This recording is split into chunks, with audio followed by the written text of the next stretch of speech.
Hello students, मैं हूँ C Shruti Goyal and welcome to my class Garud professional academy. Last lecture 1 of depreciation में हमने discuss किया था about introduction of depreciation. Depreciation क्या होता है, क्यों होता है, उसमें हमने देखा था depreciation is a permanent reduction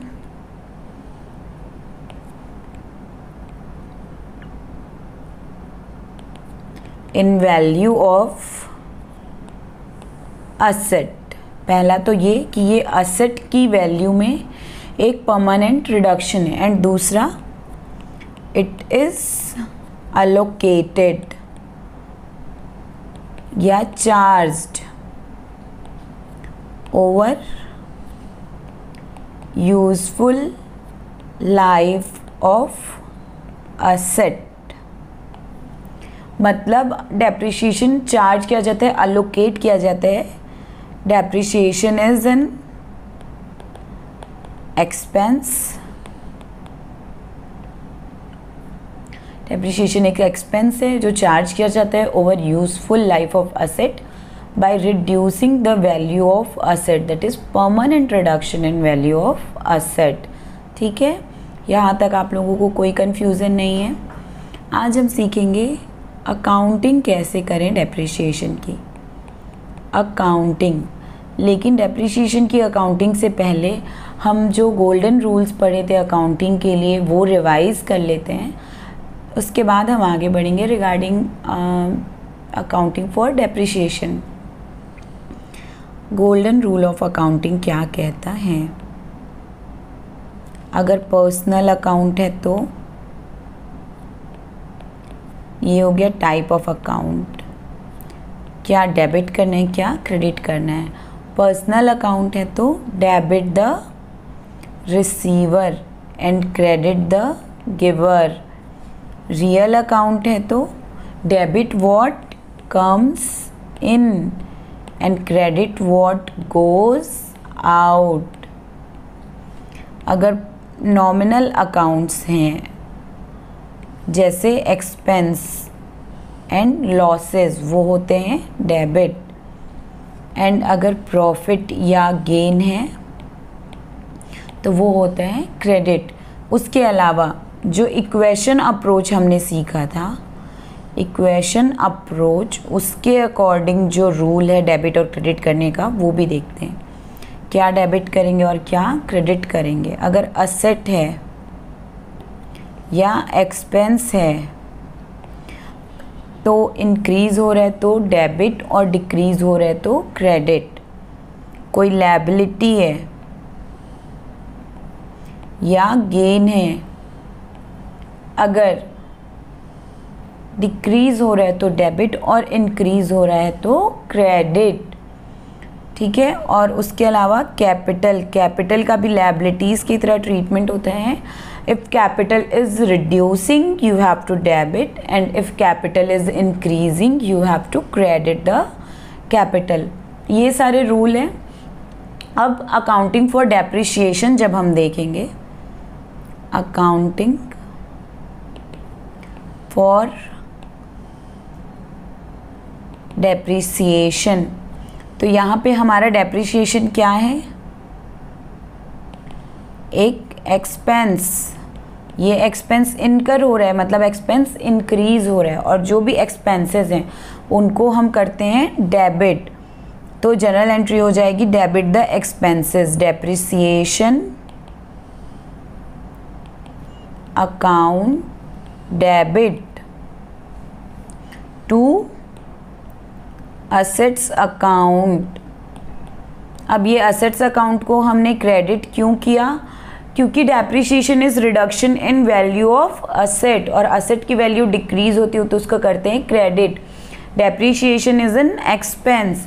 depreciation एक एक्सपेंस है जो कि नॉन कैश एक्सपेंस है। अब नॉन कैश एक्सपेंस है लेकिन खर्च तो हुआ है, तो हमारी असेट कैश नहीं गई है। Cash has not been reduce due to depreciation expense. उसके अलावा जिस असेट पे हमने डेप्रिसिएशन चार्ज किया है उस असेट की वैल्यू डिक्रीज़ हो रही है, इसलिए यहाँ पे कैश क्रेडिट होने की बजाय वो असेट क्रेडिट हुई है जिसकी वैल्यू डिक्रीज हो रही है ड्यू टू डेप्रिशिएशन। अब अगर हम इसका लेज़र बनाते हैं, ये हो गई एंट्री नंबर 1, अभी एंट्री नंबर 2 भी सीखेंगे। लेज़र बनाते हैं depreciation account, debit side and credit side. तो डेबिट साइड में डेप्रिशिएशन क्या आ जाएगा, टू असेट्स अकाउंट। अब इसको क्लोज कैसे करेंगे, हमने सीखा है नॉमिनल अकाउंट का कोई भी बैलेंस नहीं होता। At the end of the year entire amount transfer to P&L account. ये हमारा एक्सपेंस है, इसको कहाँ ट्रांसफ़र कर देंगे, P&L अकाउंट में। तो दूसरी एंट्री क्या हो गई, P&L account debit to depreciation account. यहाँ पे हम अमाउंट लिख देंगे डेबिट एंड क्रेडिट। यहाँ पे नरेशन क्या हो जाएगा, डेप्रिशिएशन बीइंग चार्ज्ड। यहाँ पे डेप्रिशिएशन चार्ज करें, depreciation being charged on asset. और जब P&L में ट्रांसफ़र कर रहे हैं तो depreciation being transferred to P&L account. कोई कंफ्यूजन, आई होप नहीं है, कुछ दिक्कत है तो you can ask me in comment section at any time. ये तो हो गया first alternate, this is first alternate of charging depreciation and accounting that. दूसरा अल्टरनेट क्या होता है, हम एक दूसरा अल्टरनेट भी फॉलो करते हैं, सेकेंड अल्टरनेट। हम डेप्रिशिएशन को सीधे असेट में चार्ज करके असेट की वैल्यू नहीं रिड्यूस करते बल्कि प्रोविज़न बनाते, प्रोविज़न फॉर डेप्रिशिएशन। अब ये जानते प्रोविज़न क्या होता है, प्रोविज़न ये है कि जब भी हमारा कोई एक्सपेंस होता है और हमें कोई भी फ्यूचर के लिए कोई भी प्रॉफिट से अमाउंट सेपरेट करना होता है तो हम या तो रिज़र्व के रूप में या प्रोविज़न के रूप में वो अमाउंट सेपरेट कर लेते हैं ताकि फ्यूचर में वो यूज़ कर सकें। सपोज़ आपका प्रॉफिट है 10,000, उस 10,000 के प्रॉफिट में से आपने 2,000 अलग रख दिया फ्यूचर के किसी खर्च के लिए, तो दैट इज़ कॉल्ड प्रोविज़न। तो डेप्रिशिएशन के लिए प्रोविज़न क्यों बनाते हैं, आज डेप्रिशिएशन चार्ज करके एक खर्च कर रहे हैं और उसके थ्रू प्रोविज़न बना रहे हैं और वो प्रोविज़न काम आएगा फ्यूचर में जब ये असेट पूरी डेप्रिशिएट हो जाएगी और नई असेट खरीदनी होगी उस वक्त के फंड के लिए। इसलिए डायरेक्टली असेट में चार्ज करने की बजाय यहाँ पे एंट्री हो जाती है depreciation account debit to provision for depreciation account. And then second entry जो P&L में ट्रांसफ़र करनी है that will be same, P&L account debit to depreciation account. Narration will also be same. यहाँ पे होगा being provision for depreciation created, यहाँ पे being depreciation transferred to P&L account। ठीक है, देखिए जो फर्स्ट अल्टरनेट था कंपेयर करते हैं अब हम फर्स्ट अल्टरनेट और सेकेंड अल्टरनेट, दोनों में डेप्रिशिएशन चार्ज हुआ, डेप्रिशिएशन अकाउंट डेबिट हुआ और फिर P&L में ट्रांसफ़र हुआ, दोनों में हुआ यही। लेकिन फर्स्ट अल्टरनेट में क्या हुआ, असेट डिक्रीज़ हुई, जबकि ये जो प्रोविज़न फॉर डेप्रिशिएशन दिखा है वो लायबिलिटी साइड में, बैलेंस शीट में लायबिलिटी साइड में प्रोविजंस में दिखते रहेगा। तो यहाँ पे हुई हमारी लायबिलिटी इंक्रीज। जब हम फाइनल अकाउंट्स पढ़ेंगे तो हम ये जानेंगे बैलेंस शीट में क्या होता है, लायबिलिटी असेट्स कैसे शो करते हैं, क्या करते हैं। यहाँ पे असेट की वैल्यू में डिक्रीज़ हो रही है, लायबिलिटी की वैल्यू में इंक्रीज़ हो रहा है, लायबिलिटी साइड का टोटल बढ़ जाएगा। उसके अलावा कोई डिफरेंस नहीं है। एक में डेप्रिशिएशन जो भी चार्ज है तो वो असेट से माइनस करके दिखाते हैं एंड सेकेंड अल्टरनेटिव में हम असेट से माइनस करने की बजाय डायरेक्टली लायबिलिटी साइड में शो करते हैं और कोई भी अंतर नहीं है। ये दोनों method of accounting life time जब तक आप अकाउंट्स से रिलेटेड हैं डेप्रिसिएशन की कहीं भी बात आती है तो यही एंट्री हमेशा पास करनी होती है। This is the main method of accounting of depreciation. उसमें भी जो फर्स्ट अल्टरनेटिव है वो हम जनरली फॉलो करते हैं। प्रोविज़न तभी बनाएंगे जब क्वेश्चन में बोला है, अदरवाइज़ हम हमेशा असेट को ही क्रेडिट करेंगे। तो जब भी डेप्रिसिएशन चार्ज करना है, चाहे कोई भी मेथड हो, डेप्रिसिएशन चार्ज करना है तो depreciation account debit to asset account होगा ही। उसके अलावा depend on framing of question, depend on method we follow, कुछ और एंट्रीज भी हो सकती हैं, but this entry is must. Now we will go to method of depreciation. अभी तक आपने इंट्रोडक्शन देख लिया, introduction of depreciation and accounting of depreciation. Now we will learn about method of depreciation.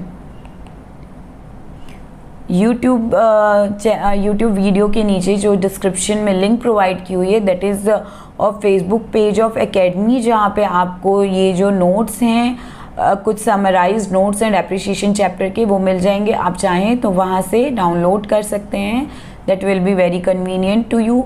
But I will suggest कि वो notes देख के आप अपने नोटबुक में वो समराइज्ड वे में लिखें, इससे आपका रिवीजन भी हो जाएगा।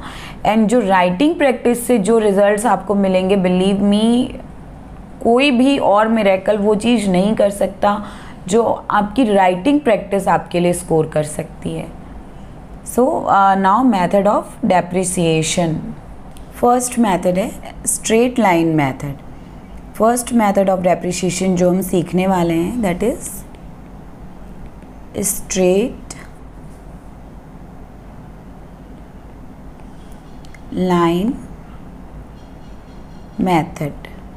इसमें क्या होता है, equal depreciation, equal amount of depreciation every year is being charged over useful life of asset. Equal amount at a particular rate. अगर कोई रेट दी हुई है तो उस रेट से हमेशा ओरिजिनल कॉस्ट पे डेप्रिसिएशन चार्ज करेंगे। इक्वल अमाउंट, सपोज एक असेट है 1 लाख की और उसकी यूजफुल लाइफ है 5 years, तो in all the 5 years we will charge equal depreciation. तो first year, second year, third year, first, second, third, fourth and fifth year. 1 lakh को 5 years में डिवाइड करना है, तो 1 lakh divide by 5, that is 20,000, 20,000, 20,000 and 20,000 हर साल डेप्रिसिएशन चार्ज करेंगे। This is called equal amount of depreciation. अब ये देखते हैं कि हम डेप्रिसिएशन का अमाउंट कैसे कैलकुलेट करेंगे, हमें कितना डेप्रिसिएशन चार्ज करना है। तो उसके लिए फॉर्मूला है SLM मेथड से डेप्रिसिएशन अगर हमें निकालना है तो depreciation is equal to historical cost या फिर ओरिजिनल कॉस्ट डिवाइड बाई हमने क्या किया, नंबर ऑफ ईयर्स। लेकिन यहाँ पे एक और बात ध्यान रखेंगे, माइनस करेंगे स्क्रैप वैल्यू। क्यों? क्योंकि सपोज हमने असेट की ओरिजिनल कॉस्ट देखी 1 लाख, लेकिन वो लास्ट में बिक जाएगी फॉर 10,000। दिस इज़ कॉल्ड, जो लास्ट में जिस अमाउंट पे सेल हो जाएगी, this is called residual value और स्क्रैप वैल्यू। तो अब हमें डेप्रिसिएशन कितने अमाउंट पे चार्ज करना पड़ेगा, 90,000, because we can recover 10,000, we have to depreciate और provide only for 90,000 in how many years, 5 years। So 90,000 divide by 5, तो depreciation amount will be 19,000 18,000। Amount is 18,000। Now अगर हमको रेट ऑफ डेप्रिसिएशन कैलकुलेट करना है, rate, तो amount of depreciation divide by original cost into 100। Amount of depreciation है हमारा 18,000 divide by 1 lakh into 100, that is 18 18%, rate of depreciation is 18%। अगर rate दी हुई और आप डेप्रिसिएशन को कैलकुलेट करना है तो कैसे करेंगे, depreciation is equal to original cost into rate. Original cost है हमारी 1 lakh into 18% is equal to 18,000। This is our rate of depreciation. तो हमने अमाउंट से देखा पहले स्ट्रेट लाइन मेथड में कैसे कैलकुलेट करेंगे। अमाउंट कैलकुलेट करना है तो ओरिजिनल कॉस्ट या historical cost minus scrap value divide by number of years, या इसको बोल सकते हैं यूजफुल लाइफ। अमाउंट आने के बाद अगर हमें रेट कैलकुलेट करनी है तो amount divide by original cost of asset, और अगर डेप्रिसिएशन की रेट दी हुई है उससे डेप्रिसिएशन का अमाउंट कैलकुलेट करना है तो हम क्या करेंगे, original cost into rate of depreciation. हमेशा ओरिजिनल कॉस्ट से डेप्रिसिएशन के रेट को मल्टीप्लाई करेंगे तो we will get amount of depreciation. ये हो गया एसएलएम मेथड से डेप्रिसिएशन कैलकुलेट करना। अब हम नोट से एनालिसिस करते हैं about straight line method of depreciation. इसको और क्या बोलते हैं, फिक्स्ड इंस्टॉलमेंट मेथड, क्योंकि एक फिक्स अमाउंट होता है जो एवरी ईयर हम रिड्यूस करते हैं। Meaning under this method a fix and equal amount as a fix percent of original cost, जैसे हमने एग्जाम्पल में देखा 18% is being written off as depreciation every year over its useful life. Calculation कैसे करेंगे ये हमने सीख लिया। इसका मेरिट क्या है, इसके बेनिफिट्स क्या है, एडवांटेज क्या है ये मेथड फॉलो करने के। सबसे पहले this method is simple and easy. Book value last में 0 हो जाती है, रेसिडुअल वैल्यू के इक्वल बच जाती है। डीमेरिट क्या है, डीमेरिट देखिए ये ध्यान से सुनेंगे। जैसे जैसे मशीन ओल्ड होती जाती है उसके रिपेयर के कॉस्ट इंक्रीज होते जाते हैं। Depreciation is same but repair cost are increasing. तो लेटर ईयर्स में जब डेप्रिसिएशन और रिपेयर कॉस्ट को टोटल करेंगे तो स्टार्टिंग ईयर में टोटल एक्सपेंस कम हो रहे थे मशीन पे और लेटर ईयर्स पे ज़्यादा हो रहे हैं। This is main drawback of SLM method. Repair and maintenance cost increase as machine become old, so higher cost being charged in later years. ये कैसे हुआ मैं आपको समझाती हूँ। सपोज फर्स्ट ईयर में रिपेयर कॉस्ट है 10,000 और डेप्रिसिएशन भी 10,000, टोटल कॉस्ट हो गई 20,000। लेकिन सेकेंड ईयर में सपोज रिपेयर कॉस्ट बढ़ गई 15,000 but depreciation will be same under straight line और SLM। So in later year cost is 25,000। So जैसे जैसे ईयर्स बढ़ते जाते हैं ओवरऑल कॉस्ट ऑफ एसेट्स बढ़ते जाता है। ये रिप्लेसमेंट के लिए अमाउंट प्रोवाइड नहीं करता है और इंटरेस्ट को भी कंसिडर नहीं करते। क्यों? क्योंकि आज जब मशीन 1 लाख की हमने परचेज की उसके लिए मशीन का डेप्रिसिएशन 1 लाख प्रोवाइड कर दिया, लेकिन 5 ईयर ऑफ यूजफुल लाइफ के बाद हो सकता है वो मशीन कॉस्टली हमें परचेज करनी पड़े, रेट बढ़ जाए तो वो रिप्लेसमेंट कॉस्ट प्रोवाइड नहीं करता है। आज हमने मशीन ली 1 लाख पे, 5 साल बाद उस रुपीज़ की वैल्यू 1 लाख से अधिक हो जाती है तो वो इंटरेस्ट कॉस्ट भी स्ट्रेट लाइन मेथड प्रोवाइड नहीं करता। Annuity method provides for interest cost of asset. Assumption, इसमें ये अजम्पशन है कि asset gives equal utility over the useful life. Equal depreciation charge करें मतलब असेट इक्वल यूटिलिटी, असेट्स हर साल इक्वल यूटिलिटी दे रही है, कोई फर्क नहीं पड़ता साल बीत गए तो असेट की capacity will be same over useful life. ये अजम्पशन देता है straight line method. That is not true for all kind of assets. Suitability, ये किस तरीके की असेट के लिए सुटेबल होता है। Accurate result in case of lease plant and machinery where repair and maintenance cost are insignificant. जब कभी भी रिपेयर एंड मेंटेनेंस कॉस्ट ज़्यादा नहीं होगा तो straight line method will be good to follow. ये हो गया स्ट्रेट लाइन मेथड के बारे में। अब आप बुक में देखेंगे जो थ्योरी दी है स्ट्रेट लाइन मेथड की उसी को समराइज करके नोट्स में मैंने बताया हुआ है। That will be very easy to you to understand. And हमने accounting of straight line method and any other method, कोई भी मेथड में डेप्रिसिएशन के लिए अकाउंटिंग कैसे करनी है वो भी सीख लिया है। Now we are going to solve illustration 1. Illustration 1 हम स्ट्रेट लाइन मेथड से सॉल्व करना सीखेंगे। So let's read illustration 1. John Brothers acquired a machine on 1st July at a cost of 14 lakh and spend 1 lakh on its installation. तो अगर हम cost हो गया, cost calculate करें, कॉस्ट ऑफ मशीन, तो हमने लास्ट क्लास में कॉस्ट कैलकुलेट करना सीखा था। उसके according cost is equal to purchase price that is 14 lakh plus installation charges 1 lakh. Total cost हो गई मशीन की, टोटल कॉस्ट 15 लाख।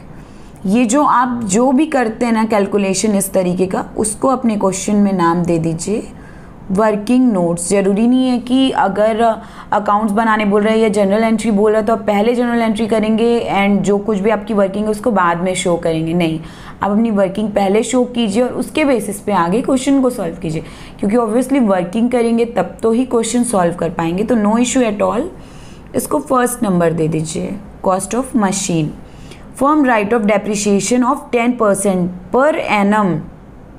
यहाँ पे ध्यान से देखिए, लिखा है 10% पर annum. Here note one important thing, because it is note, so I am writing in a separate colour. Note down कीजिए। कभी भी डेप्रिसिएशन में अगर पर एनम लिखा है तो मंथ वाइज कैलकुलेट करेंगे कि अगर 10% डेप्रिसिएशन पर एनम लिखा है और वो मशीन केवल 3 महीने के लिए उस ईयर में रही है तो will calculate depreciation for 3 month for that year. अगर न्यू परचेज है तो जिस दिन परचेज किया है उस दिन की डेट से ही डेप्रिसिएशन स्टार्ट करेंगे, फुल फ्लैश 10% नहीं। और परचेज की डेट नहीं दी हुई है पर कभी भी उस ईयर में परचेज हुई है तो मिड ऑफ द ईयर हम उसको परचेज मानेंगे। लेकिन डेप्रिसिएशन पर एनम नहीं लिखा हुआ है तो फिर 10% लिखा, तो हम पूरे साल का 10% कैलकुलेट करेंगे। मंथ क्या, कितने मंथ हुए, कितने मंथ नहीं हुए हैं, इररेस्पेक्टिव ऑफ दैट हम पूरे मंथ, पूरे ईयर का मतलब जो भी रेट दी उसके according without considering month of remaining in business हम पूरे टाइम का डेप्रिसिएशन कैलकुलेट करेंगे। पर एनम दिया है तो जितने मंथ के लिए असेट है उतने मंथ का ही डेप्रिसिएशन चार्ज करेंगे। परचेज एंड सेल के केस में अगर डेट नहीं दी हुई है तो जिस ईयर में परचेज या सेल हो रहा है उस ईयर के लिए हाफ ईयर का डेप्रिसिएशन कैलकुलेट करेंगे। ये रही नोट्स, आप ये नोट कर लेंगे। If at the rate per annum, date given, date of purchase given तो from date, and not given तो for 6 months, and not per annum, not at the rate per annum तो always for full amount, जितना भी rate है उसके लिए। ये आप नोट कर लेंगे। नाउ 10% पर annum of original cost of every year. The books are closed on 31 December, यानी कि जो ईयर है वो कब कब का है, जनवरी टू दिसंबर। रेट ऑफ डेप्रिसिएशन, अब हम रेट, ये first working note cost of machine, cost of machine के बाद सेकेंड हम कैलकुलेट करते हैं क्या, डेप्रिसिएशन। डेप्रिसिएशन कैसे कैलकुलेट करेंगे हम, नाउ कैलकुलेट डेप्रिसिएशन। तो depreciation amount is 15 lakh cost into rate, और रेट है 10%, so our depreciation will be 1,50,000 for full year. लेकिन देखिए फर्स्ट ईयर में यहाँ पे डेप्रिसिएशन कब मशीन कब परचेज है, 1 जुलाई 2015, जुलाई, अगस्त, सितंबर, अक्टूबर, नवंबर, दिसंबर, फॉर 6 months। तो जब 1,50,000 इज फॉर फुल ईयर तो for 6 months into 6/12 that is 75,000 first year के लिए। और सेकेंड ईयर के लिए पूरे ईयर मशीन रही है इसलिए सेकेंड ईयर के लिए depreciation amount will be 1,50,000। Show the machinery account and depreciation for the year 2015 and 16। तो डेप्रिसिएशन का अमाउंट 2015 के लिए 75,000 एंड 2016 के लिए 1,50,000। कोई डाउट है तो आप मुझसे पूछेंगे। नाउ हम अकाउंटिंग करते जाते। देखिए ये हो गया, सबसे पहले वर्किंग नोट हमने किया। Now we will going to do journal entry. यहाँ पे सिर्फ अकाउंट बनाने बोला है लेकिन विदाउट डूइंग जनरल एंट्री आप अभी नहीं करेंगे क्योंकि you are new for depreciation, आप नया नया सीख रहे हैं। पहले जर्नल एंट्री पास करिए और उसके बेसिस पे लेजर बनाइए। तो हमने क्या एंट्री देखी थी, फर्स्ट ईयर में 2015 में एंट्री करते हैं। दिस विल बी ऑन 31 दिसंबर 2015 के 31 दिसंबर को होंगी दोनों एंट्रीज। सबसे पहले डेप्रिसिएशन चार्ज करना है, तो डेप्रिसिएशन इज एन एक्सपेंस, इसलिए depreciation account debit, first year का डेप्रिसिएशन है 75,000 डेबिट क्रेडिट टू असेट का अकाउंट। क्यों? क्योंकि asset is decreasing, there is reduction in value of asset, so it has been credited. Narration being depreciation charged. Now next, अब ये depreciation को transfer करना है P&L अकाउंट में। P&L account debit to depreciation account, जो भी depreciation का amount था that will be transferred to P&L account. पर एक एंट्री हमारी छूट गई, क्या? 1 जुलाई को जब हमने ये फर्स्ट नंबर की एंट्री होगी हमारी, ध्यान रखेंगे 1 जुलाई 2015 को जब हमने असेट परचेज की, तो असेट कम्स इन, इसलिए machine account debit to cash account. कितना? 15 लाख।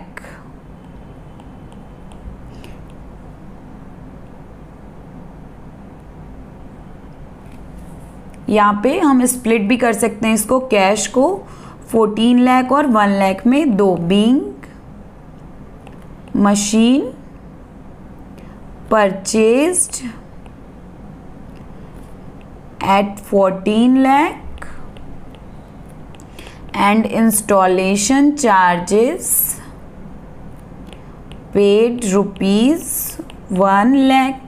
ये हो गई 1 जुलाई को जब मशीन परचेज की उस वक्त एंट्री। देन 31 दिसंबर 2015 को डेप्रिसिएशन चार्ज की और P&L में ट्रांसफ़र कर दिया। देन सीधे आएंगे 31 दिसंबर 2016 को। 31 दिसंबर 2016 को अगेन हम डेप्रिसिएशन चार्ज करेंगे। नाउ 2016 में फुल ईयर का depreciation we will charge. So entry will be depreciation account debit to machine account. Here full year depreciation 1,50,000. Narration will be same, being depreciation charged. Then P&L account debit to depreciation account, being depreciation transferred to profit and loss account. ये हो गई हमारे दोनों year की journal entries complete. Total 5 entries हमने की। First purchase of asset की, second depreciation charge in first year, depreciation transfer to P&L in first year, then in second year depreciation charged and transferred to P&L. Now come to the question, show machinery account and depreciation account. तो ठीक है, हम बना देते, बिल्कुल सबसे पहले बनाएंगे मशीनरी अकाउंट। हमको पता है डेबिट क्रेडिट करके T बना लेना है, date particulars and what amount, debit amount and credit amount, date particulars amount in rupees, date particulars amount in rupees. So सबसे फर्स्ट देखिए मशीन की जो एंट्री थी, मशीन अकाउंट डेबिट हुई है टू कैश अकाउंट, इसलिए मशीन अकाउंट के debit side में आ जाएगा क्या? 1 जुलाई 2015 को टू कैश अकाउंट, या कैश की बजाय बैंक अकाउंट भी लिख सकते हैं दो बार, एक 14 लाख से, एक टू कैश अकाउंट 1 लाख से। इंस्टॉलेशन चार्जेस और परचेज प्राइस को हम अलग अलग शो कर देते हैं।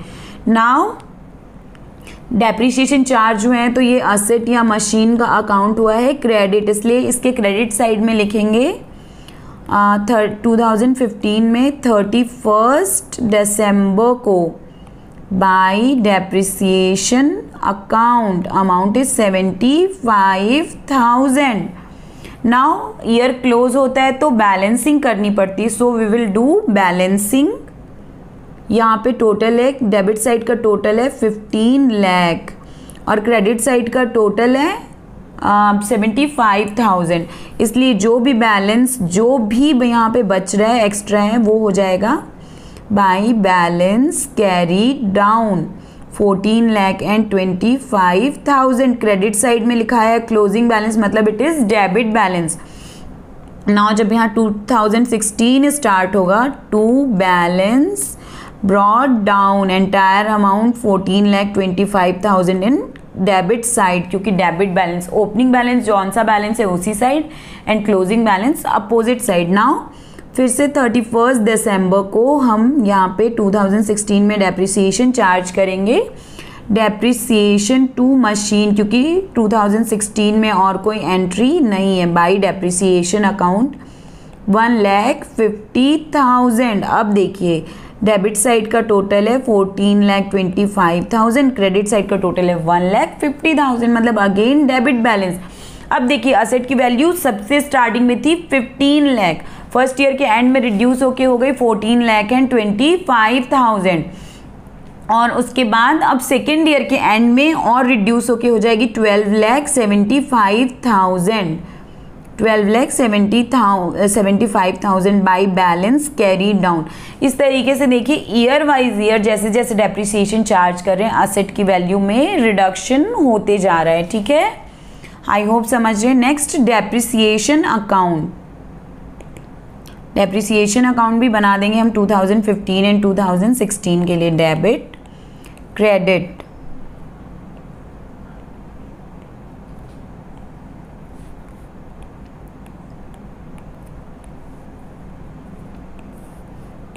Date particulars amount, date particulars amount. देखिए डेप्रिसिएशन की फर्स्ट एंट्री हमने क्या की, depreciation account debit to machine, depreciation debit हुआ है मशीन के कारण, तो डेप्रिसिएशन के डेबिट साइड में लिखेंगे 2015 के 31 दिसंबर को टू मशीन अकाउंट 75,000, और फिर नेक्स्ट एंट्री किया कि P&L account debit to depreciation, तो तब डेप्रिसिएशन अकाउंट क्रेडिट हुआ है 31 दिसंबर को to P&L by P&L account same amount 75,000। कोई बैलेंस बचा, डेबिट का टोटल भी 75,000 और क्रेडिट का टोटल भी 75,000, मतलब नॉमिनल अकाउंट में कोई बैलेंस नहीं बचता, वो अल्टीमेटली ट्रांसफ़र हो जाता है P&L अकाउंट को। नाउ इन 2016 अगेन 31 दिसंबर को हम डेप्रिसिएशन चार्ज करेंगे टू मशीन अकाउंट 1,50,000, और वही हमने फिर से 31 दिसंबर को ट्रांसफ़र कर दिया बाई P&L अकाउंट 1,50,000। अब डेबिट साइड का टोटल भी 1,50,000 एंड क्रेडिट साइड का टोटल भी 1,50,000, no balance left and hence zero balance left in nominal account because entire amount is transferred to profit and loss account। तो सबसे पहले हमने working note में मशीन की कॉस्ट और डेप्रिसिएशन का अमाउंट कैलकुलेट किया दोनों ईयर्स के लिए, देन जर्नल एंट्री पास की और उसके बाद अकाउंटिंग की। तो इस तरीके से आप SLM मेथड में कैलकुलेशंस एज वेल एज क्या सीख चुके हैं आप कि machinery account and depreciation account कैसे बनाना है, एंड आई होप आप SLM मेथड सीख चुके हैं। अब आप कहीं से भी क्वेश्चन प्रैक्टिस कर सकते हैं रिगार्डिंग SLM मेथड। कोई डाउट है तो आप मुझसे पूछिए। नेक्स्ट लेक्चर में हम रिड्यूसिंग बैलेंस मेथड सीखेंगे। तब तक के लिए keep studying, be motivated and believe in your self. Thank you so much.